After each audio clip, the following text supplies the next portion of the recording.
Praise the Lord. இந்த நல்ல நாளிலும் உங்களை காண்பதில் மிக்க சந்தோஷம். இந்த நேரத்திலும் நாம் வேதத்திலிருந்து ஒரு சம்பவத்தை நாம் பார்க்க போகிறோம்.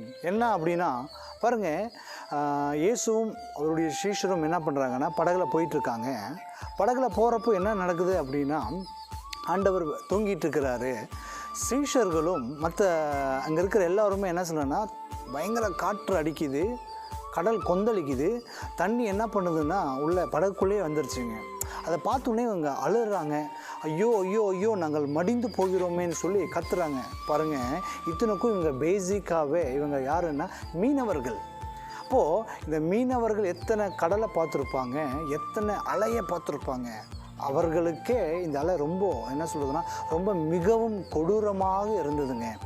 அந்த அலை அடிக்குது, அதனால தண்ணி ஃபுல்லாக உள்ளே வந்ததுனால இவங்க அலறி நேராக போய் இயேசுவை பார்த்து கூப்பிட்றாங்க. ஆண்டவரே, நாங்கள் மடிந்து போகிறோமே, உமக்கு கவலை இல்லையா அப்படிங்கிறாங்க.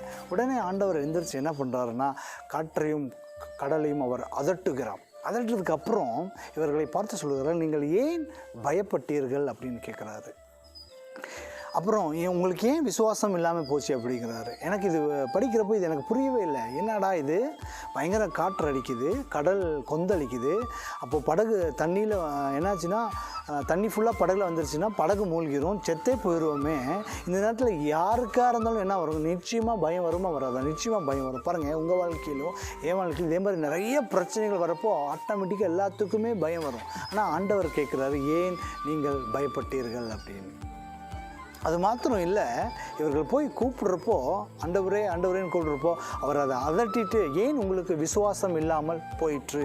அப்போ இதை நான் படிக்கிறப்போ எனக்குள்ளே ஒரு காரணம் வந்தது, ஏன் ஆண்டவர், ஏன் நீங்கள் பயப்பட்டீங்க அப்படின்னு கேட்குறாரு. அது மாத்திரம் இல்லை, ஏன் உங்களுக்கு விசுவாசம் இல்லாமல் போயிற்று அப்படின்னு கேட்குறாரு. எனக்கு இது படிக்கிறப்போ ஆண்டவர் கூட இருக்கிறதுனால இப்படி சொல்கிறார் போல் அப்படின்னு நான் நினச்சேன். அதுக்கப்புறம் நான் முந்தானத்து வேதத்தை வாசிக்கிறப்போ திடீர்னு அங்கேருந்து ஆண்டவர் இதை பேசினார். பாருங்கள், அவங்க படகுல போகிறதுக்கு முன்பாக என்ன நடக்குதுன்னா, ஆண்டவர் சொல்கிறார், அக்கறைக்கு போவோம் வாருங்கள் அப்படிங்கிறார். ஆண்டவர் வார்த்தை கொடுத்தார், என்னென்னா அக்கறைக்கு போவோம் அப்படின்னு அவர் சொன்னார். அதனால தான் இங்கே கேட்குறாரு, நான் உங்ககிட்ட என்ன சொன்னேன், அக்கறைக்கு போவோன்னு நான் சொன்னேன்னா? அப்போது ஆண்டவர் அக்கறைக்கு போவோன்னு சொன்னால் என்ன தான், போவோம் தான். நடுவில் என்ன பிரச்சனை வந்தாலும் சரி, என்ன வந்தாலும் அது என்ன பண்ணாதுன்னா அக்கறைக்கு போவதை தடை செய்ய முடியாதுங்க. அதே மாதிரி தான் உங்களுக்கு நான் என்ன சொல்கிறேன்னா, கர்த்தர் உங்களுக்கு வாக்குத்தத்தம் பண்ணியிருக்கிறார். வாக்கு பண்ணினவர் மாறிடார். அவர் என்ன சொல்கிறாருன்னா, நான் உனக்கு வாக்கு கொடுத்தேன், உன்னை எப்போ உன்னை அழைச்சனோ அப்போ உனக்கு வாக்கு கொடுத்துட்டேன், உன்னை நான் கொண்டு போய் சேர்த்த வேண்டிய இடத்துல நிச்சயமாக உன்னை என்ன பண்ணுவேன், நான் சேர்த்துவேன்.